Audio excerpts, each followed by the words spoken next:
katika asubuhi nzuri ya leo. Sasa watu wa Mungu, ujumbe wetu wa leo una kichwa kinachosema mmomonyoko wa maadili. Mmomonyoko wa maadili au mkengeuko wa maadili na tiba yake.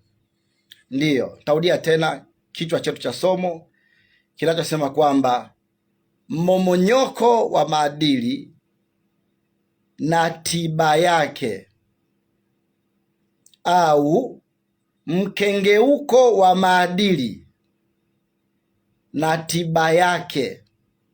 Neno tiba ni dawa.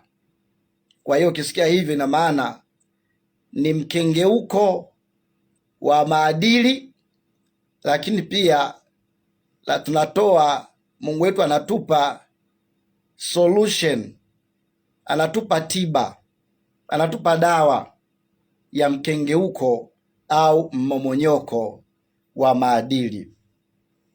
Ndiyo, hilo ndio somo letu. Sehemu yetu ya kwanza ya somo leo hii, naomba iwe ni utangulizi.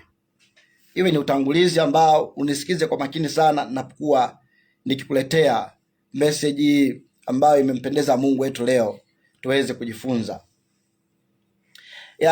Ni wazi kabisa kwamba kila mtu ambaye ananisikiliza sasa hivi na ananifuatilia, yeye atakuwa shahidi na atakuwa shahidi kwamba changamoto kubwa ambayo tunayo katika nyakati hizi za leo, ambazo tunasema ni nyakati za mwisho, ni swala moja linaitwa mkengeuko wa kimaadili ama mmomonyoko wa maadili.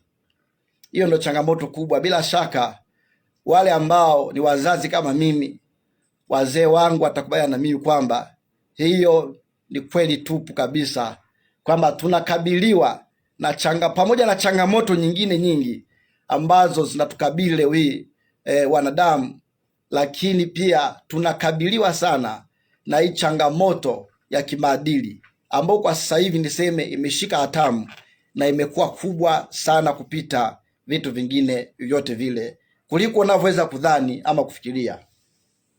Mmomonyoko na mkengeuko wa kimaadili umesababisha mwanadamu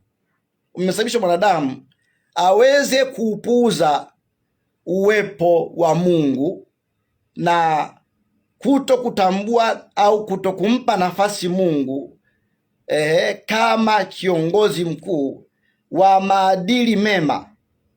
Ndiyo, mmomonyoko wa maadili au mkengeuko wa maadili umesababisha jambo hilo kutokea, kwamba wanadamu sasa amepuuza au wanadamu tumepuuza ile nafasi ya Mungu, ule uwepo wa Mungu kwenye maisha yetu. Tumepuuza ile dhamiri na nia njema ya Mungu kwenye maisha yetu, ambaye kimsingi Mungu wetu yeye ndiyo kiongozi mkuu wa maadili mema. Huo ni utangulizi wa somo, msikilizaji ambaye unasikiliza na mtazamaji kupitia akaunti ya Facebook. Ndiyo, sisi wanadamu inaweza kuwa ni watoto, vijana, hata watu wazima na wazee. Ndiyo, maadili yamepungua sana.